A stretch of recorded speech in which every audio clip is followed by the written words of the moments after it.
ubuyobozi muri kano karere kacu tudatanga serivise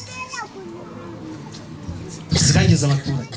Ubuyobozi bw'intara y'Amajyaruguru uko bugiranye inama n'abatuye mu karere ka Musanze ntibubura kubibutsa ko bakwiye kugaragaza umuyobozi wo mu nzego zibanze ubahaye serivise mbi ni nyuma y'uko aka karere kabanjirije akanyuma mu mitangire ya serivise. Uyu ni guverineri w'intara y'Amajyaruguru Mugabo wa Gahunde Maurice. Ikimwe mu byatumye tuba mu myanya ya nyuma nuko iyo raporo yagaragaje ko ubuyobozi muri kano karere kacu tudatanga serivise dusiragiza abaturage. Dusiragiza umuturage rero bituma na ya ruswa yihishe. Iyo umuyobozi abwiye umuturage ati genda uzagaruke ejo ibyangombwa byawe ntibyuzuye, ntanamubwira ikibura, urabyumva, ntanamubwire ngo ni iki kibura genda ugishaka uzagaruke ejo ukizanye, biba biri kuganisha kuri ya ruswa meya atangiye sibyo. Muhaguruke rero twese tujyama. Ku ruhande rwa bamwe mu baturage batuye muri aka karere ka Musanze bagaragaza ko hakwiye kurebwa icyakorwa kuko imitangire mibi ya serivise mu nzego zibanze iherekezwa no gusiragizwa ikomeza kwiyongera.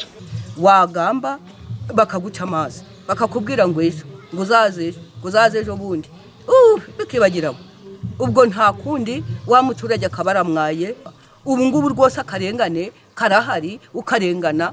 Aho bipfira rero buriya hari igihe umuturage aba akeneye serivise runaka kuyibona bikagorana bitewe no kumusiragiza, ariko kuri kumusiragiza kose haba hari impamvu asiragizwa.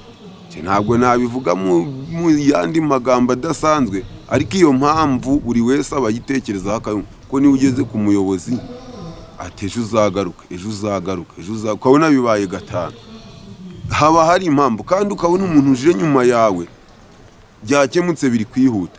Iyo mpamvu rero ushobora gusanga hari imvugo bavuga ngo mbenga amatama masanga asabira nk'igisigari. Ibyo bintu si none mutugufashe mutugwaneho. Ubu rwose icyo dushingiye ku gasura ka Paul Kagame. Ubu yari azi kuko buri muturage wese ari kwisonga ameze neza, ariko nyamara rero hari akantu tubuze. Minisitiri w'umutekano Alfred Gasana ubwo aheruka gusura aka karere ka Musanze by'umwihariko abatuye mu murenge wa Gashaki yabasabye kugira uruhare mu kugaragaza abayobozi babahaye serivise mbi bagambiriye kubasiragiza.